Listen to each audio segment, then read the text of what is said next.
seniai, seniai.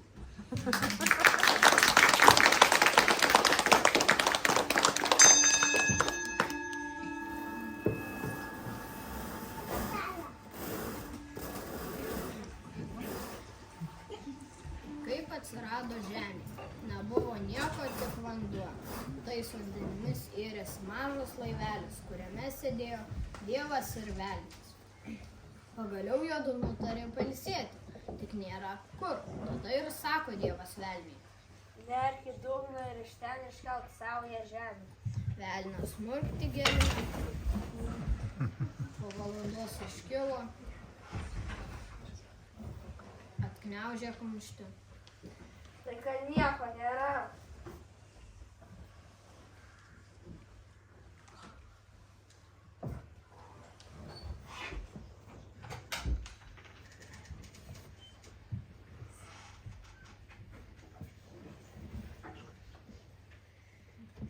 Murktelėjo velnias kitą kartą.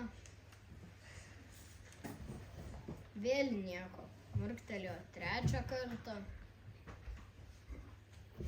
Šį kartą Dievas atidžiai apžiūrėjo velnio plaštaką. Duok ranką, pažiūrėkim, ką čia turi. Čia gabalėlis, čia trupinėlis. Po nagais buvo neišplauto trupinėlis dumblo.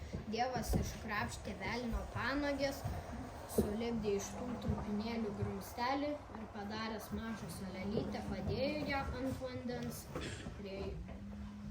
Dievas išlipo ant salelės, atsigulė ir užmigo, o velnias miegot negali. Et kaip man čia juo atsikračius, būčiau pasauly vienas viešpačiu. Žinau, aš jį nuskandinsiu. Nutvėręs į miegantį, ėmė tempti prie kranto už kojų, bet krantas vis tolyn ir tolyn slenka. Tada velnias ėmė tempti kiton pusėn, į kitą krantą, bet ir tasai tola ir plėtėsi. Taip velnias tąsė miegantį Dievą už kojų, po salo, kol pagaliau pastebėjo, kad sala jau nebe sala, o be galo be krašto didelis žemės plotas. Pagaliau nubudo Dievas ir pamatęs velnio piktus kėslus supyko ir nugramzdino į pragarą, o žemėn paleido gyventi žmogų.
Velnias iš Perkūno pasiskolino pinigų, bet kai Perkūnas pareikalavo grąžinti skolą, velnias susijuokė ir pabėgo. Nuo to karto Perkūnas labai supyko ant velnio ir ėmė jį visur persekioti. Kur tik pamato, ten ir trenkė. Velnias bijodamas ėmė slėptis. Po medžiais lįsdavo į trobas, gyvulius, žmogui drabužius. Kai Perkūnas nutrenkė medį, uždega trobėsi, užmuša gyvulį žmogų, sakoma, kad ten buvo pasislėpęs velnias. O štai istorija, kaip žmogus padėjo Perkūnui velnią pričiupti. Vieną kartą išėjo medžiotojas medžioti. Pamatė užeinant didelę audrą. Įėjo miškan pasislėpti. Užėjo didžiulis vėslas. Bet medžiai prie žemės linksta, o Perkūnas trenkia ir trenkia be perstojimo. Medžiotojas mato, kad vis trenkia ir trenkia į tą pačią vietą, kur vidury miško medis nuvirtas. Žiūri, kad iš to rąsto vis išlenda rudas kaip rankovė. Įdomu, rodo uodegą į debesį. Ten buvo velniukas. Kai tik jis pasirodo, tai Perkūnas trenkia. Ir taip ilgą laiką. Medžiotojai net nusibodo žiūrėti. Ir pikta pasidarė, kad Perkūnas jo neužmuša. Jis paėmė šautuvą, užtaisė ir laukė, kol tas uodega parodys. Kai tas rudas išlindo, jisai tik trenkt ir nušovė. Ir žiūri, kas bus toliau. Užeina toks senelis. Tas senelis buvo Perkūnas. Jis sako, tu čia nušovei. Tavo muškietė labai gera. Aš kai šaunus aukštai nepataikau. Mainyk į muškietą. Ne. Bet mano irgi gera. Tik išties piks, paukštis, ar žuvis bus gatavas, velnias tis, piks ir nukris. Tėvai zuko nelis. Žmogus sutiko ir sumainė jie šautuvus. Parėjo medžiotojas namo. 3 metus jam taip puikiai medžioklė sekėsi. Užėjo vieną kartą mintis. Reikia pamėginti gaidžiuką atlaužti. Atlaužė, paleido.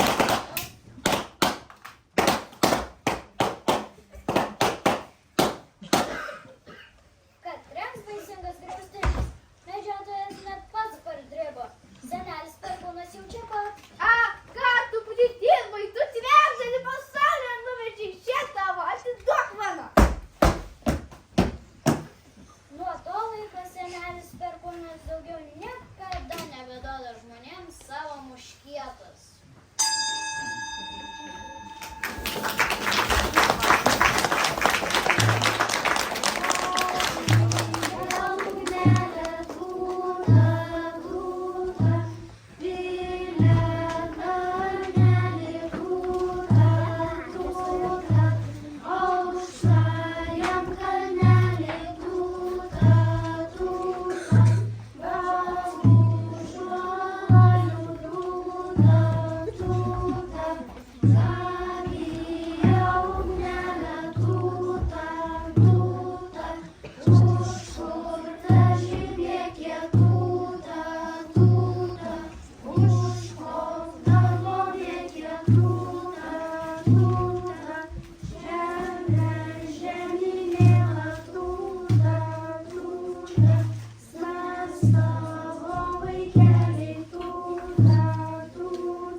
ir per ją rūpinosi. Einant gulti visada unelį patalą gražiai pakloja, stropiai žaryje sutvarko. Užkloja unelę, užėrė pelėmis, sukalba į maldą. Unelė nori būti šventai prižiūrima, o jei kas tinkamai neprižiūri. Kartą naktį visiems jau sugulus miegot atsidaro duris. Vidun įeina daili raudonplaukė moteris ir kalbina ugnį krosnyje. Eime pasivaikščioti. Iš krosnės balsas atšaukė. Aš neisiu, mano šeimininkas geras. Man gerai pakloja, užkloja ir užmigdo. O man nepakloja ir neužkloja. Aš tai deginsiu savąjį. Degink, kad nori, tik nesudegink mano šeimininko ratų, kurie prie tavo šeimininko tvarto stovi. Pirmoji ugnis sudegino visas trobas, tik kaimyno ratai liko.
Du broliai.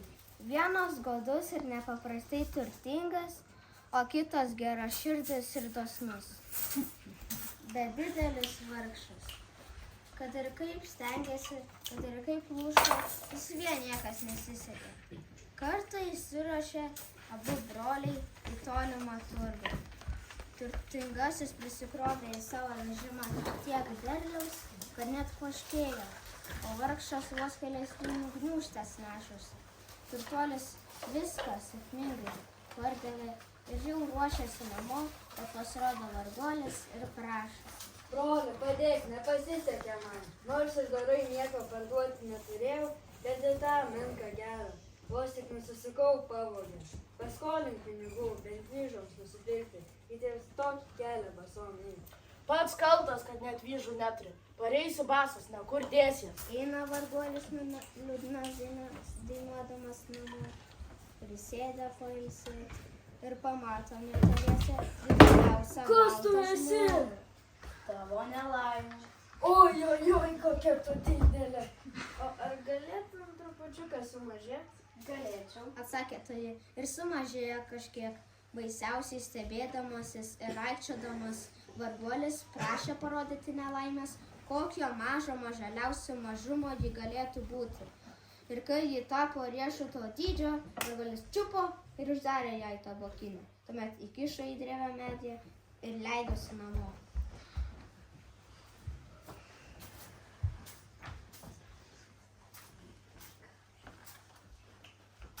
Įdomu, kaip tam mano broliui sekasi. Ką žino, ar jis grįžo iš to turgaus.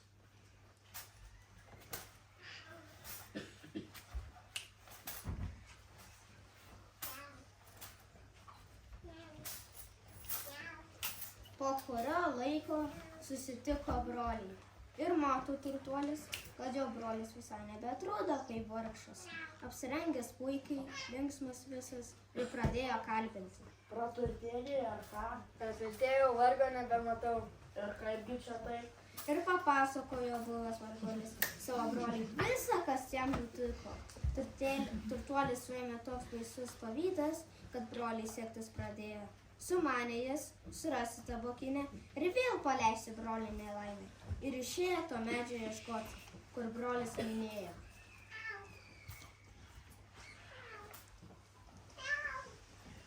Ir rado, įkišo ranką drevėn, o ten tikrai.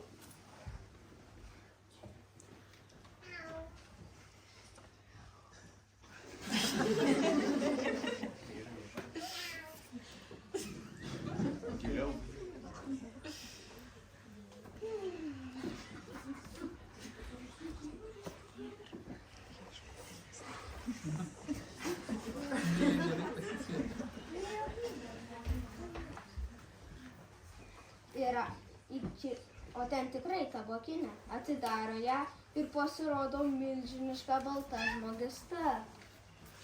Pagaliau, kaip gerai, kad mane paleidai. Kokia aš tau dėkinga. Prisiekiu, niekada tavęs nepaliksiu. Pridėsiu iki mirties. Kad ir kaip pavyduolis viriojasi, niekaip jam nepavyko atsikratyti nelaimės. Bet ir gyveno jis neilgai. Iš pradžių jo visas turtas sudegė, o paskui liga prilipo, nuo kurios ir pasimirė.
Mūsų laikais nebėra laumės, bet seni žmonės pasakoja, kad būta.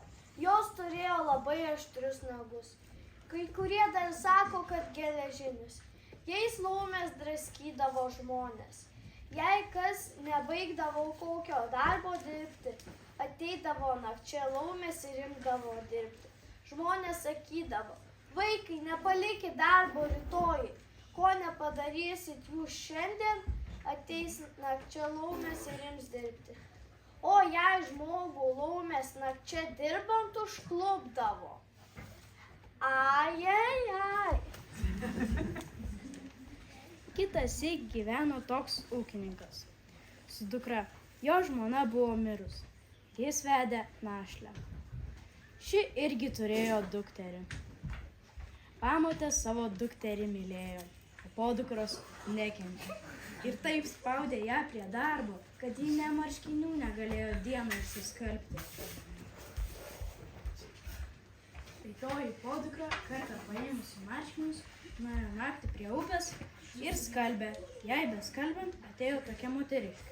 O tai buvo laumė. Ji ir sako: Vaikeli, kodėl tu čia skalbi naktį? Kad man pamotė neleidžia dieną išsiskalbti, aš visa purvina, pajuodusi vaikštau, tai nors naktį noriu išsiskalbti. Čia tau drobės ratimas, kai tavo marškiniai išsipurvins, kai tu atsirėš gabalą drobės ir pasisiūk kitus. O naktį daugiau neskalbk. Kad ir 200 marškinių ar daugiau siūsi, tos drobės bus ir bus. Tik neišvyniok ratimo iki galo, tai galėsi siūti lygiai gyventi. Mergina, parėjusi namo, susiuvo marškinius ir vaikščiojo su baltais. Tie juostą susiuvo kitus ir vėl baltus. Gražius apsivelka. Pamotei labai knieti sužinoti, kur jie gauna tokius gražius marškinius. Tai pradėjo klausinėti, kad pasakytų. Ir ši turėjo pasakyti: Nuėjau naktį prie upės ir išsiskalbti savo purvinų marškinių. Tai atėjusi tokia moteriškė davė man drobės rėklį. Pamotė jai pavydėdama sako: Jau kad tu gavai, tai ir mano duktė gaus. Vakare pamotės duktė, pasiėmusi marškinius, nuėjo skalbti ten, kur ir podukra. Kai tik pradėjo juos skalbti, atėjo toji laumė ir paklausė jos: Dėl ko tu naktį skalbi? Tai gal dieną karšta, tai naktį geriau? Tu dieną guli, o naktį, kada nereikia to daryti, tu atėjusi skalbi? Pagriebė ir sudraskė ją. Motina laukė dukros, laukė, nesulaukė. Atėjusi rado ją sudraskytą.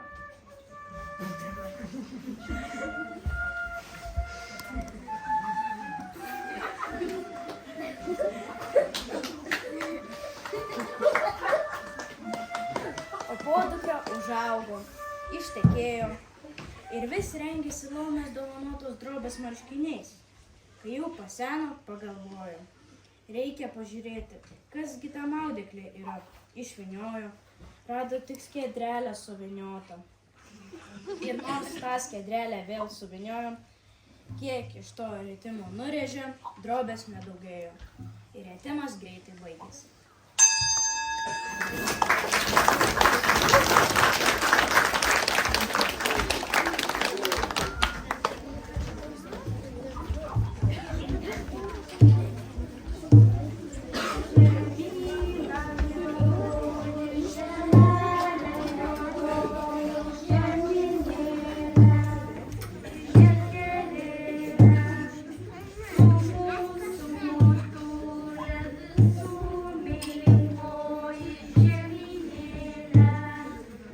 Yeah.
nešė.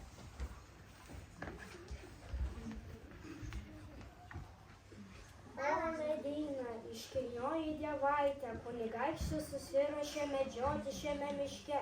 Tegul nedrįsta to daryti be mano palaiminimo. Kiškiai, greitieji mano palydovai, bėkit ir įspėkit kunigaikštį. Kiškiai nieko nelaukė nukūrė link kunigaikščio ir jo palydovų ir ėmė lakstyti aplink pastodami kelią ir perspėdami. Bet kunigaikštis nesuprato kiškių kalbos ir nieko nepaisydamas jojo pirmyn.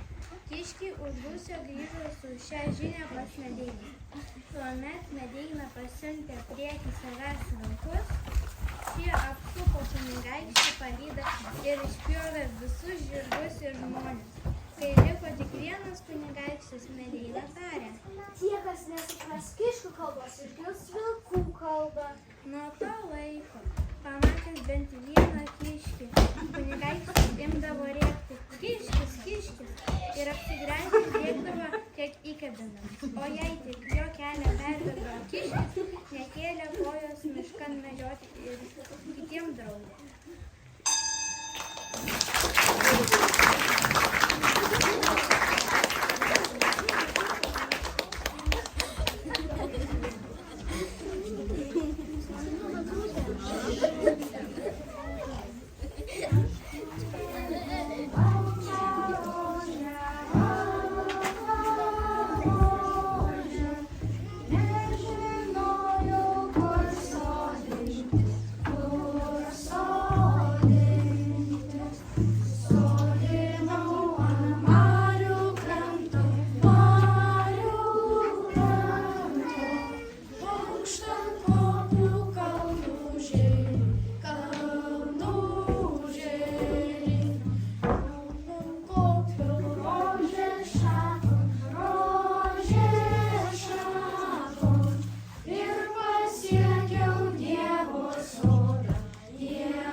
motina ir duktė. Jos nebuvo turtingos, bet buvo darbščios ir Dievo baimingos. Vienas vargšas batsiuvys labai įsimylėjo tą mergaitę, nes ji buvo gera ir graži. Jis ir vieną kartą prašo už juo tekėti, ir antrą kartą. Bet ji nenori net klausyti. Eina Batsiuvys mišku per ašaras kelio, nematydamas prisėdo po šeivamedžiu pailsėti. Tik jis prisėdo tuo išlūkš, išlindo barzdotas žmogutis, o ten bezdukas būta. Mano pono Puskaičio šventų medžio globėjo namų susėdo. Pasitrauk. Bet Batsiuvys savo judesį nieko negirdėjo. Tada barzdočius arčiau priėjęs kamantinėjo. Kas atsitiko, kad taip šliūdai? Batsiuvys išpasakojo savo bėdą, bezdukas pagailėjo žmogaus ir sako. Aš padarysiu taip, kad ta mergaitė susitiks už tave tekės. Tik tu sėdėk ir nieko nesakyk. Viską padarysiu, ką tu liepsi, ir niekam nieko nesakysiu. Tai savo šaknelį nueik ir pakart po namo slenksčiu, kai jos mėgos. Tik žiūrėk, kad niekas nieko nepamatysi. Anas taip ir padarė, nunešė ir pakasė po slenksčiu.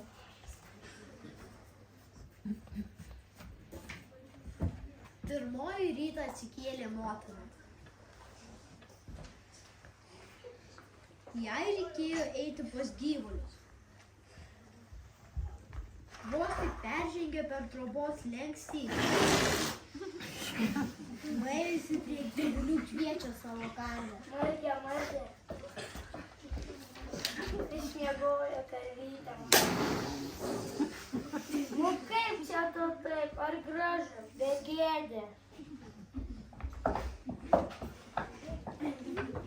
Beri. Beriukis mano, gražuolis mano. Ir tu, vajotų kvapas, pasitrauk bez tieko. Put, vištukės mano.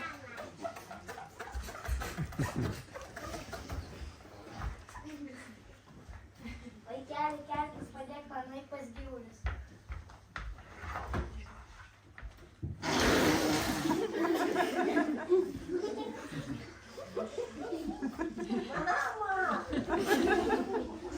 Tu žinai ką, vaikeli, jau turbūt mūsų namus pikta dvasia apsėdo. Einu pas klebonę, paprašysiu, kad ateitų mūsų namų pašventę.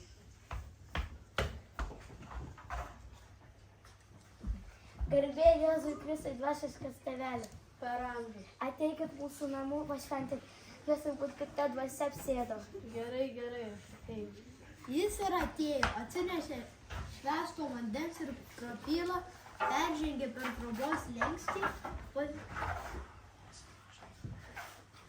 pakelia krapylą, pasirengė šventinti namą, vos tik iškėlė krapylą, supyko kunigas.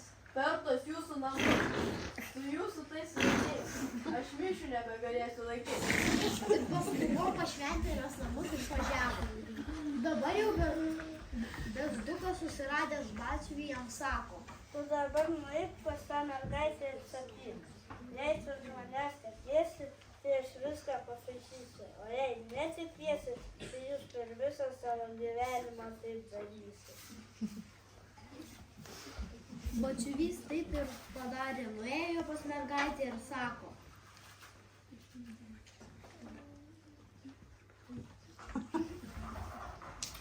Jeigu tu už manęs tekėsi, tai aš viską pataisysiu. Jeigu netekėsi, tai jūs per visą savo gyvenimą taip darysi. Mama, ką man daryti? Vaikeli, tu čia nieko nepriveisi tiek.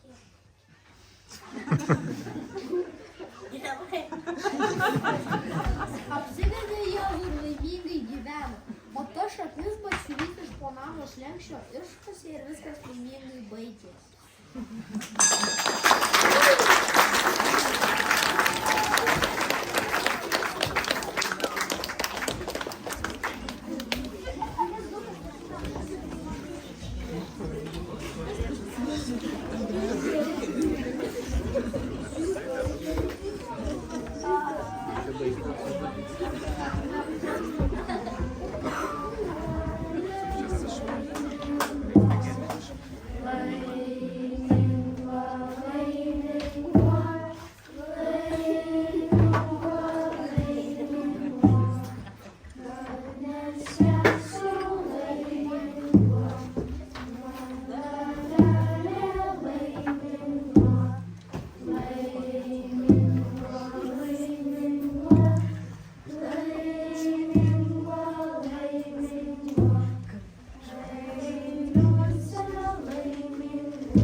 Autorius ir palyda.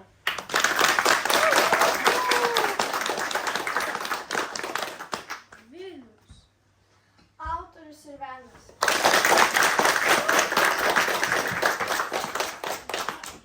Artūras. Velnas ir dukra.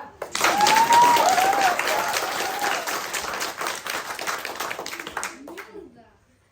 Pelėda, autorius ir prekeivė. Medeina. Medeina. Liepa. Arklys. Jokūbas. Puštaitis. Diana. Autorius Kiškis ir Gabija. Nida. Turgininkė, laumė, muzikantė.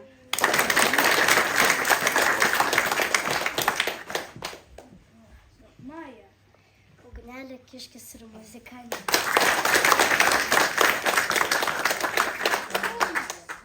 Autorius ir Kiškis. Benediktas. Autorius ir tas.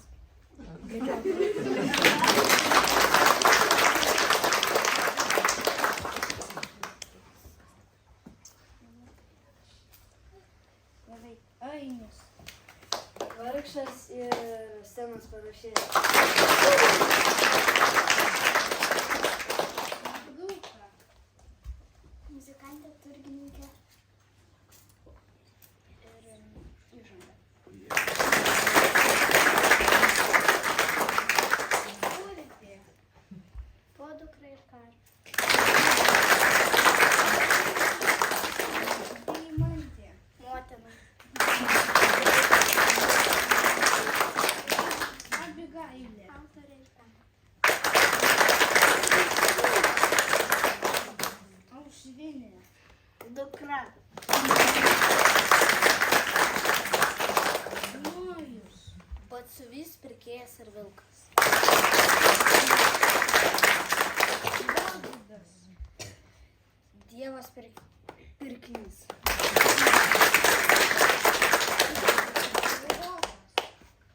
Būgnininkas ir kunigas. Milė. Nelaimė ir autorė. Mykolas. Autorius, būgnininkas ir palyda. Turtuolis. Tomas. Perkūnas.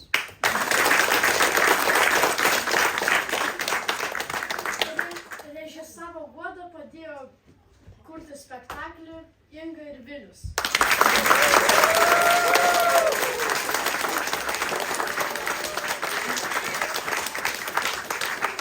Dar liko nepaminėti pagalbininkai, kurie padėjo su šitiek daug visokios scenografijos. Tai yra Egidijus, Kabošis ir Karen.